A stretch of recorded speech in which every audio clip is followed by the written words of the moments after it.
Hello, ladies and gentlemen, and welcome back to Electronic Box, the channel for photo, video, software, and DJ gear topics as well. Today I have decided to discuss a real story involving the best tennis player in the world, Novak Djokovic. This story took place in my country, Bulgaria. Just a few months ago, actually, Djokovic played a match against our tennis star, Grigor Dimitrov. And after the game, he made a simple and humble request to the DJ. He wanted to hear his favorite Bulgarian pop-folk song called Luda po tebe, which translates to Crazy About You in English. Now, what followed after that moment turned into an unexpected controversy. Let's dive deep into the details of what actually happened and why things unfolded the way they did. So, here is the situation. After spending 2 or 3 hours playing intense game, Djokovic approached the DJ and requested that his favorite song to be played, even for only 30 seconds, or maybe just 10 or 20 seconds. However, to his disappointment, the DJ did not fulfill this request. This, of course, sparked a massive reaction from fans and the general public.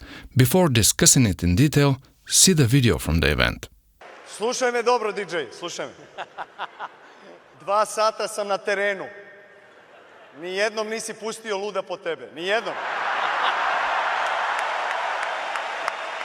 Ajde, bratko, pusti jednom. Jednom samo. Samo jednom. 30 sekundi, 30.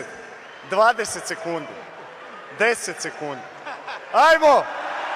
In the following days, DJ Martin faced an enormous wave of backlash, with people criticizing him harshly online.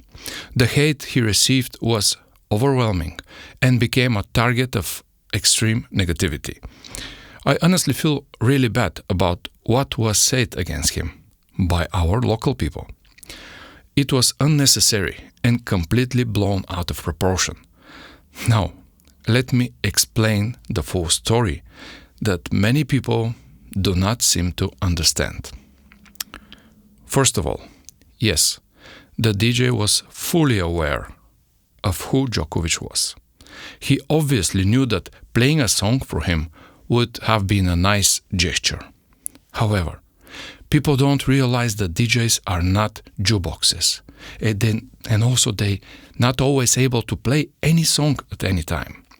There are a few key reasons for that, why the DJ couldn't fulfill Djokovic's request. First, in Bulgaria, and I believe in your country as well, there are different types of DJs.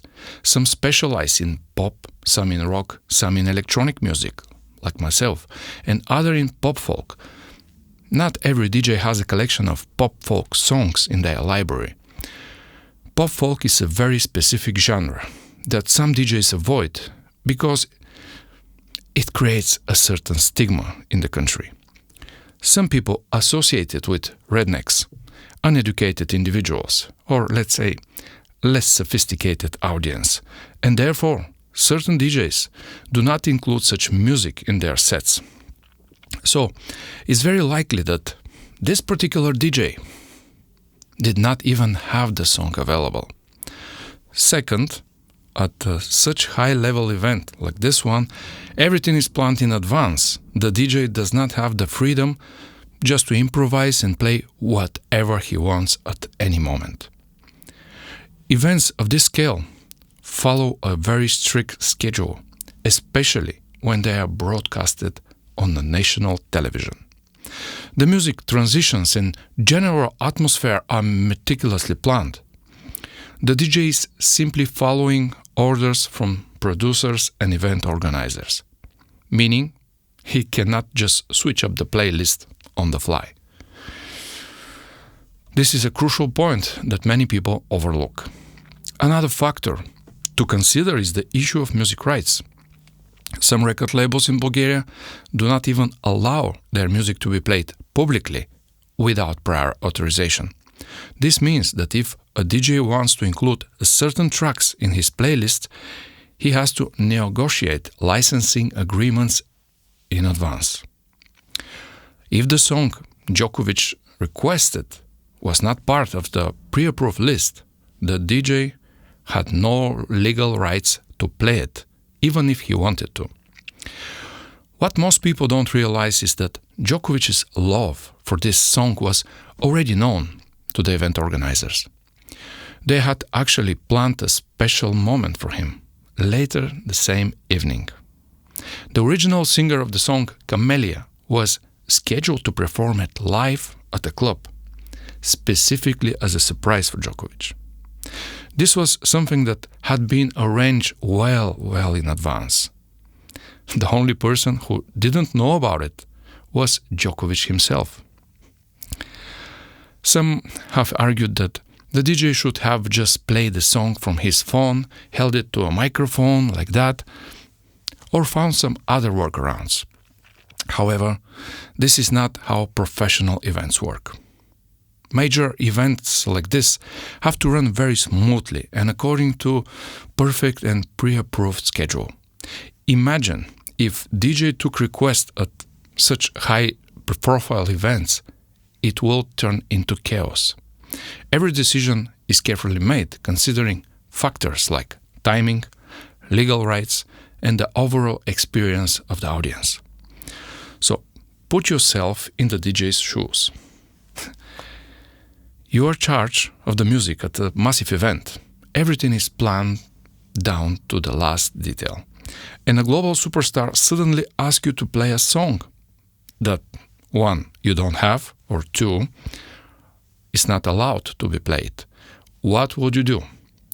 If you break the rules, you could face serious consequences, not just from the event organizers, but also from the record labels. If you refuse, you might upset a famous athlete and his fans. Either way, it's a very tough position to be in. To wrap it up, the situation was far more complex than people think. The DJ was not trying to disrespect Djokovic, nor was he ignoring his request out of arrogance. There were multiple reasons behind his decision. It's very unfortunate that this led to such a backlash against the DJ, because in reality he was just doing his job. At the end of the day, Djokovic did hear his favorite song, just not in the way he expected. Instead of a quick DJ play at the stadium, he got a live performance from the original singer later that night. I think that's a pretty good outcome. Actually, you can see it now.